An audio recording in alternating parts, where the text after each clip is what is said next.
What up? What up? What up? What up? Happy Tuesday. Cool, cool, cool.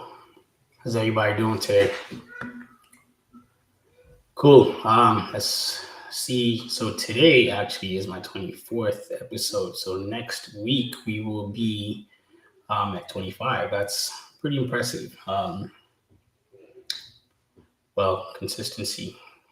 That's the whole point. Just try and make sure I stick with it and evolve. So as we go into 2023, there's got a couple things up my sleeve that I'd like to um, evolve the stuff into. But also next week, might have a guest on the show actually. So this would be the second time in the whole 25 episodes by then. I get a guest and interesting topic. So stay tuned. Anyways, gonna get started. So cool. Hi, and welcome to the 24th episode of the Cimifly Live, the Entrepreneur's Journey. I am your host, Cecil Williams. So today's episode is sponsored by Royal Dynamite, self-expression through fashion to facilitate change. It is a clothing line that I own. As you can see, I'm wearing a hat, and this is a custom-made sweater that we made. This was probably made like 10, 12 years ago. Pretty interesting. Crown, the word dynamite, and on the back, it's like the bomb thing exploding. So anyway, Royal Dynamite believes the culture can drive change in communities around the world through fashion, collaboration, and creativity. Royal Dynamite uses our collective love of fashion to inform, educate, and inspire communities around the world. So check us out on royaldynamite.com. Anyway, so today's topic is growing pains. And this is growing pains as an entrepreneur. Now, you could relate to that growing pains in life as we go through the different stages in our lives, but this is the growing pains we have to go through as entrepreneurs. It's interesting because my business partner had a live today. He did, and he talked about some of the challenges he's had with hiring in his subway business. And that is actually one of the growing pains that I have had to deal with and learn to deal with for the last 2 years of actually running Royal Dynamite full time. So just building a team, scaling a team, asking myself the question, is it necessary to scale that team? Do I need the team? But then being in a position where I'm overwhelmed, but I do need the team.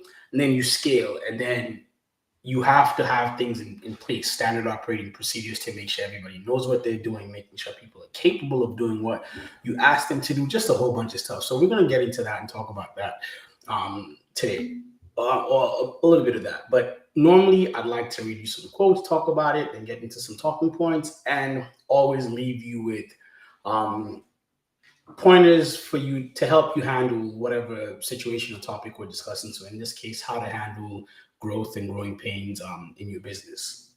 So first one is, the journey of figuring out how to get the cookies from the cookie jar is more adventurous and exciting than your parents picking you up and giving it to you. Meaning, let me fall, let me fail, and let me learn, Mom. Jaden Cardner. That's I thought this was an interesting one because that is entrepreneurship in itself, growing pains. The goal is we all first have to learn to figure things ourselves. In today's world, there's things like Google, which helps a lot. There's YouTube, which you can watch a lot of videos, but we all have to start by figuring things out ourselves. Like, I don't personally think it's best that people start and they go directly to, let's say, getting a coach or a mentor, because I think you need to understand who you are. You need to understand what your needs, what you want. And only then, when you figure that out, are you then able to convey that information properly to someone else to help you.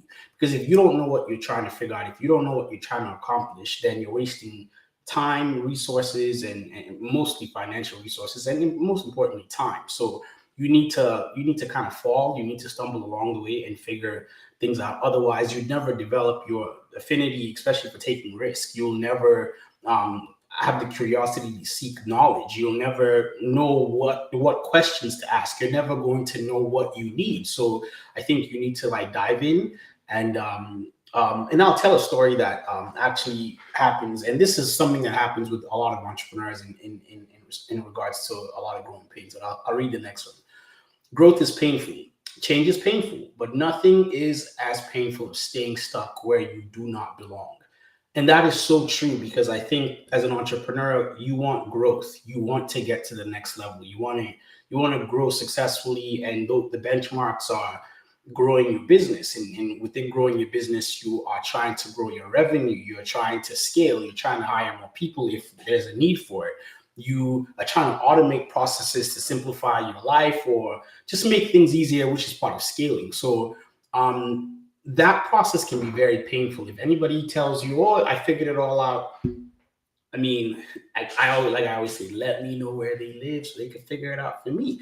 But nothing is as painful as staying stuck, and being stuck in one place is obviously not growth. It's bad. In business, if you're not growing, then you might need to reevaluate what you're doing. You might need to reevaluate your business and say, okay, maybe I need to get into something else. But growth is painful. But I also say, as much as it is painful, do not fear the pain. It is a part of the process. As I said in my promo video, it is a part of the process. It is a part of the process of learning the systems. I think one thing that I'm learning about being a successful entrepreneur is you need to immerse yourself in the process, but in the process, you need to find your systems.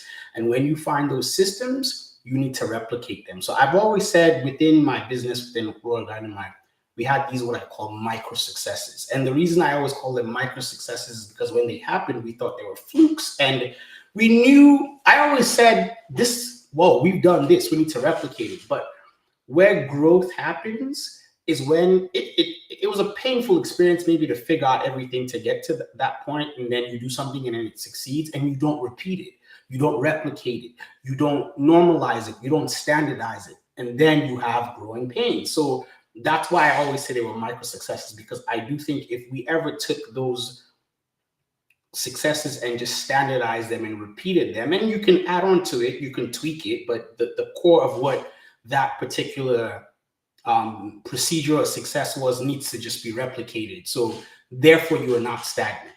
So keep that in mind. Now, the last one is do not wait. The time will never be just right. Start where you stand and work with whatever tools you may have at your command, and better tools will be found as you go along. George Herbert.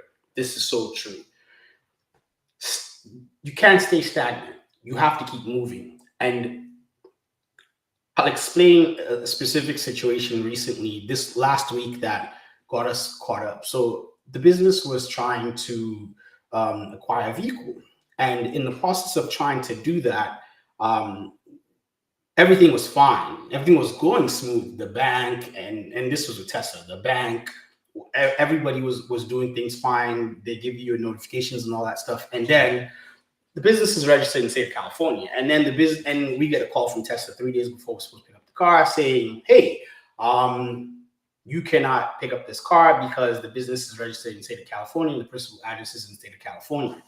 And I'm like, oh my God. So what does that mean? They're like, well, you're going to have to personally buy the car, which we weren't going to do, or you have to give it up or whatever. So I was like, this can't be. And I didn't know what the answer was. I didn't know. I mean, eventually we figured out, but I couldn't figure out what the answer was. So here we go so my initial reaction was to give up. And thankfully Ralph was online.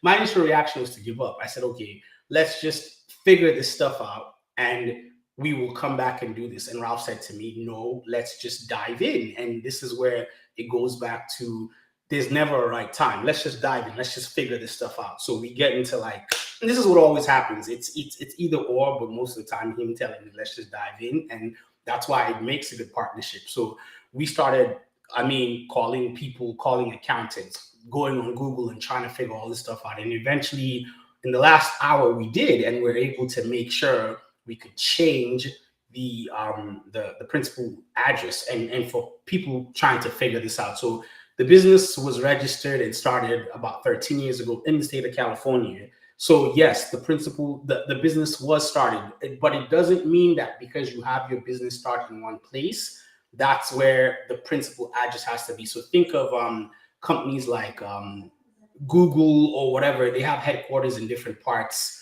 of the United States. So you're able to just have your principal address be somewhere else, or you can have a foreign entity business, which I would say really talk to a tax person, talk to a CPA, talk to a lawyer, just people who are familiar with these kinds of things. But essentially, what we had to do was we moved the principal address of the business to Georgia, where I live, and we kept so that way the business was able to receive delivery for the car. If you have any questions, just shoot me a DM. I'll explain to you if you ever get that type of a challenge. So yeah, so oh my God, so I'm getting a call right now, and guys, just hold on 1 second. I have to. I'll be right back.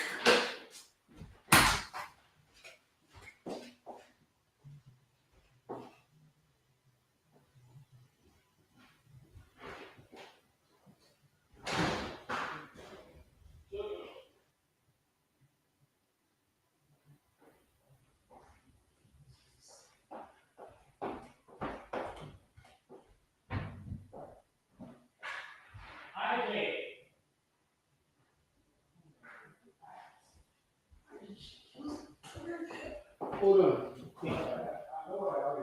Okay, cool.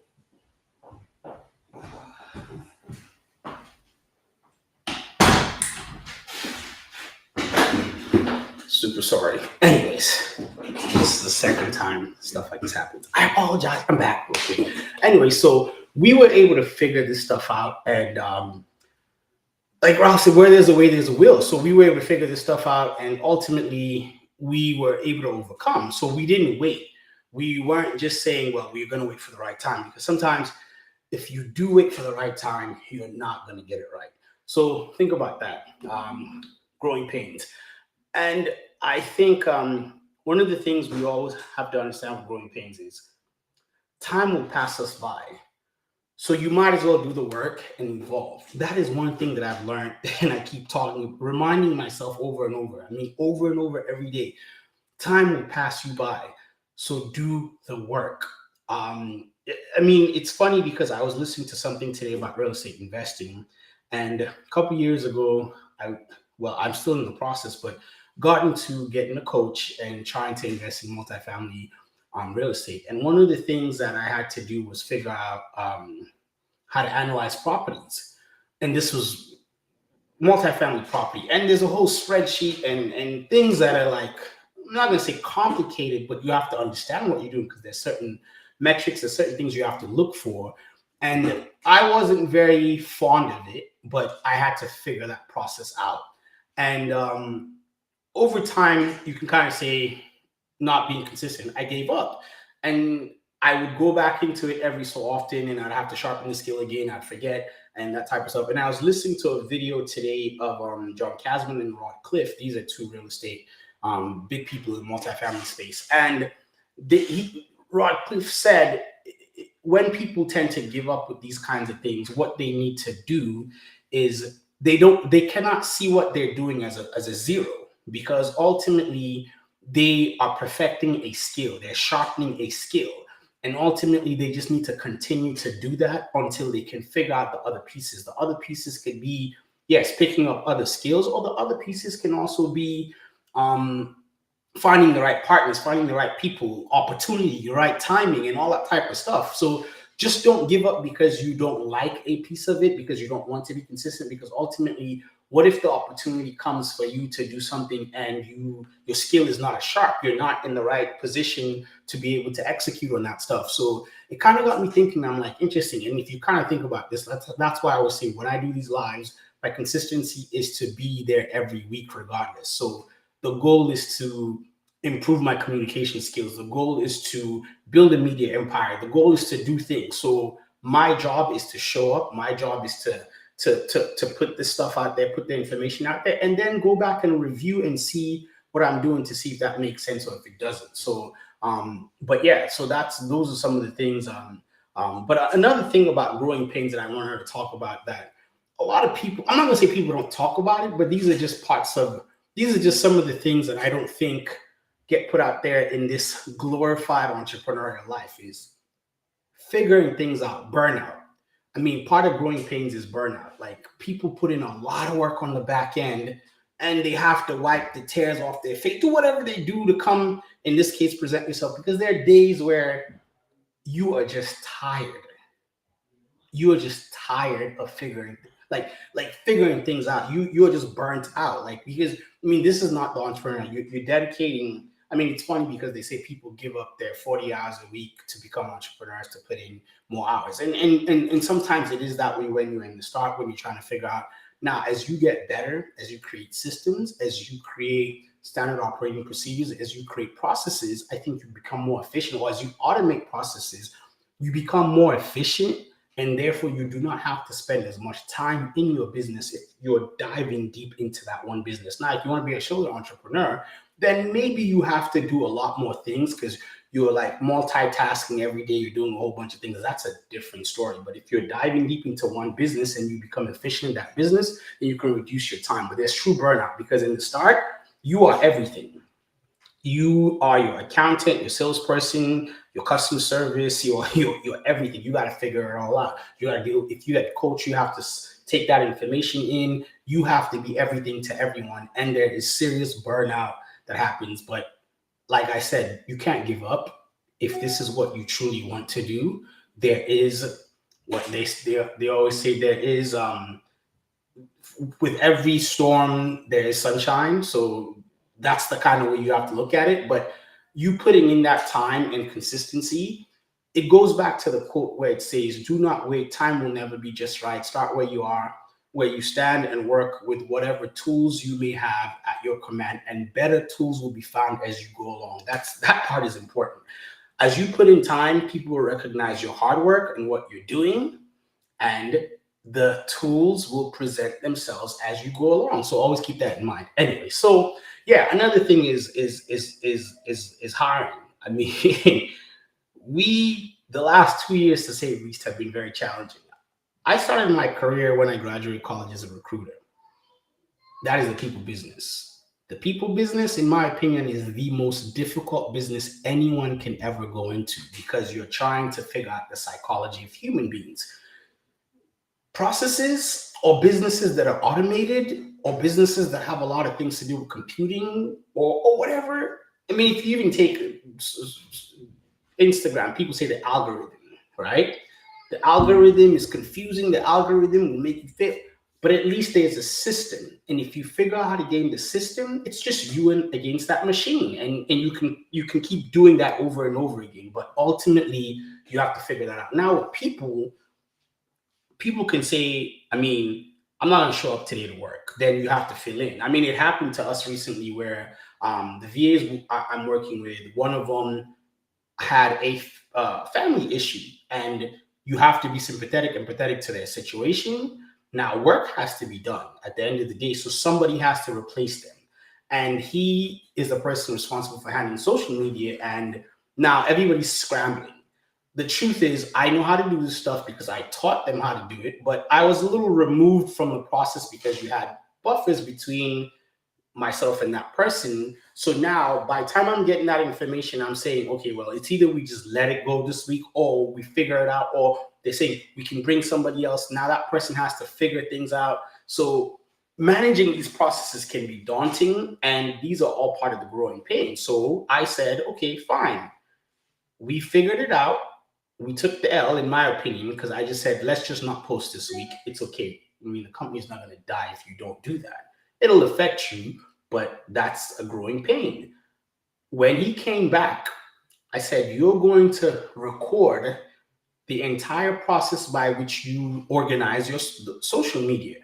You are then also going to transcribe that recording into a written form. So we have two forms of information by which someone can take that video or read that document, and be anyone who I put in that position can just spend some time reading this document or watching this video and be able to replicate exactly what you do. Standard operating procedures. So it doesn't matter if that person decides to quit or leave, you figure this stuff out. But it's difficult. Managing people is very difficult. Like, it's just, I mean, especially when we're in the t-shirt business. I mean, when we relaunched the website in 2021, last year, actually, I think that's, yeah, when we relaunched the website, imagine we had to find a new screen printer here in Atlanta, Georgia, and imagine all these orders are coming in. We have 1 month's worth of orders, and I'm thinking, okay, they're going through the system, only for this guy to tell me 3 weeks later, that he's firing me. So basically, he couldn't fulfill my order because the orders were coming in so fast, and the rate at which I guess I was getting orders within that month were just too much. He couldn't handle it because he had to figure all this stuff out. So he fired us. And I said, "You are not going to do that. You're going to first print all these t-shirts." So I had to send an email to every single customer apologizing for the inconvenience. I mean, I had to figure it out because I couldn't just give everybody that money back. Now, if they wanted it, I'd have to give it back. Luckily, everybody was patient enough, had to give them a discount. But these are things that cost me because we went from, I mean, we've had a system in California that worked for forever, but obviously there was a lapse in the business. And when we came back, that system was non-existent. I mean, this is what the pandemic did to businesses. Businesses shut down, they couldn't survive, and that screen printing business was no more, and we had to find a new one to get back to being operational. So the people business is very, very difficult. Now, another thing is like pricing. So I was listening to something where it said these big companies like, Amazon, Walmart, and all these companies, when they tell you they're doing free shipping, it's because they factored in the cost of goods, everything else within that company, and they've even factored in the cost of shipping, and you put it in there and they give you a price and they tell you like, hey, it's free shipping. But big companies or just companies are able to figure out that cost and tell you that. So maybe you as a consumer think, yeah, you're getting free shipping, and technically you are, but they factored in so they don't lose on things like that. Now, small businesses are able to do the same thing. We managed to do that. And it's funny, we managed to do that and you figure out all these things. But on the back end, you're constantly tweaking numbers because you then say, I know my cost to make this product. I know my profit. Am I willing to let go of some of this profit? If I put these numbers in, what is it going to look like? Ultimately, you have to figure out what that number is to buffer. So even if you give a discount, let's say when companies give discounts on Black Friday, it has to make sense. For small businesses, yes, your profit margins normally within the t-shirt business, you want it to be, and for most businesses, you want it to be at about 30% and up. But you can say, okay, can I get 30%? If I don't get 30%, how low am I willing to go? Because you're not working for free. So you have to figure out all these things. These are all part of growing and scaling a business, and they're growing pains because you have to figure these things out. Yes, if you are in a position where you have the financial resources and now you know exactly what you want to do, I'd say get a coach. I'm being very honest with this. I've seen the power of coaching. I've seen the power of mentoring. You can read a book. You can watch all the YouTube you want. It's funny, Ralph and I were talking about this because we were just trying to figure out like how a coach is able to command so much for what they do and that type of stuff. And I was like, yo, think about it this way. If you have the financial resources and you know exactly what you want to do, one of the lost arts that social media is bringing on us these days is, okay, all these courses and all these things people are selling, but it's like taking an online course in school. If you do not understand what that online course or whatever is teaching, and I'm not knocking any of these things, who do you talk to?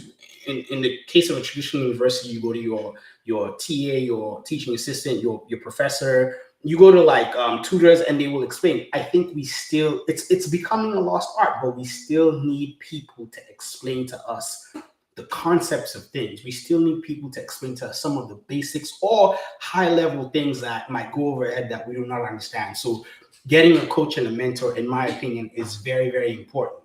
Now, find your level, and if you feel like you're growing past them because you need more, then move on. But until you get what you need from them, we need a coach, we need a mentor. Online courses can help, and they've helped millions of people. I mean, because I say it's a great equalizer. Think about what you could pay for an online course versus what you would invest in a coach. But if you get to that online course or whatever that ebook and you get stuck, then you need somebody to talk to. Reach out to people like me, reach out to other people who have the information and they readily honestly just ask. It doesn't matter. You can ask your friends. Sometimes you'd be amazed what other people who you assume don't have the information might do. So just reach out to whoever and ask those questions, and people will help you figure it out. So quick, before I get off this, and I'm going to say how to handle growth or how to handle growing pains. You have to understand the cause of your growth.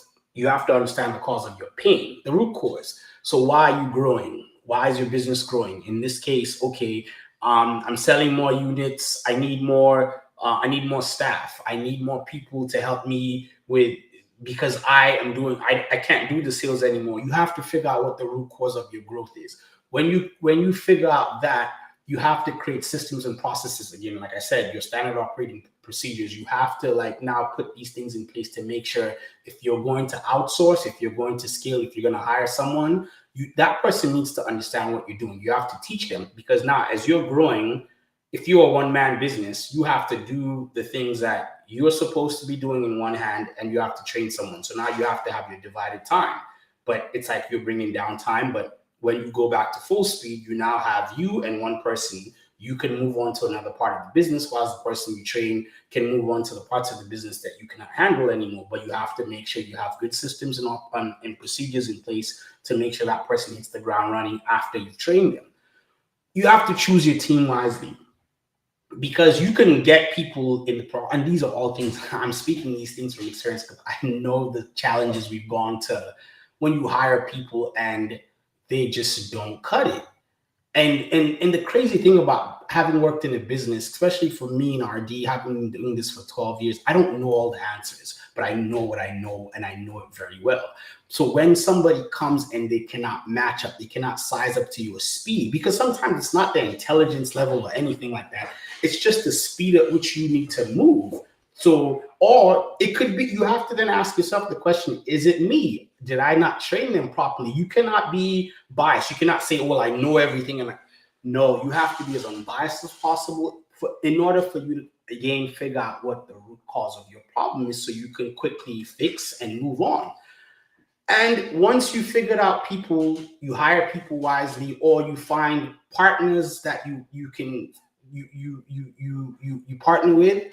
You have to carefully measure your needs. Now, once you've done all that, now you say, okay, this is what I need to go to the next step. You can either move to that next step, or just evaluate what you need. Now you say, okay, I figured this out. This is going smooth. This is going smooth. What do I need? How is everything? You have to constantly kind of like evaluate what you're doing. And then you have to also then be open to adapting, because if it doesn't work, what's the saying? They say hire slowly and fire quickly. I think I got that right. But if it's not working, and I'm just using people specifically, if it's not working, you got to quickly be able to be like, hey, got to go, got to do this and do that. And most importantly, like I emphasized not too long ago, find a good coach or a mentor. And I say coach because I tend to think of people like coaches are people who are paid. I mean, because if you think of your coach at school, he's being paid not by you, but by someone. Mentor does not necessarily mean somebody who's been paid. I mean, a mentor could be anyone, your older brother, your younger brother, your younger sister, anyone, a friend, whatever. Find a good mentor or coach to guide you through, because you need people to bounce your ideas off of. You need people's networks. You need people to help you get to the next level. So yes, understand the root cause of your growth or your pain, create systems and processes, choose your team wisely, surround yourself with people that will help you get to the next level. And if you realize you're not growing because of the people, you got to change your circle. I'm not saying your friends, but I'm just saying your circle as it pertains to your business. Carefully measure your needs, the metrics. How are things going? You have to measure against something for you to know if you're making progress. Be open to adapting, be open to cutting things loose, processes or whatever, and just reiterating and moving forward, and find a good mentor. Hopefully that was helpful. But like I said, growing pains. I just told Rob, growing pains never end. It doesn't, as you keep scaling, what's the saying? More money, more problems. You make more money, you will have more problems. I don't care what anybody says. Oh, yes, more money, more problems. So with more scale comes more problems. The growing pains never end. It is your responsibility as an entrepreneur, as a business, as a human being, to continuously figure out how to solve your problems. That's what life is all about. That's the process of life. That's the journey of life. The end goal, this is the harshest thing. There's birth and there's death. In life, the end goal is death. There's the death of everything, the death of your business, the death of a human being, the death of you, or finishing something. That's the end goal. So enjoy the process. The process is the journey. It's everything in between. That is what you and I are going to do, and that is what we cherish in life, and that is what makes life worth living. That is what makes challenges worth going after. So hopefully you guys found this useful. Thank you guys very much for your time. For all those who showed up, share this with your friends, listen to it, and let me know feedback. It always helps. So thank you guys very much, and hope you all have a wonderful evening.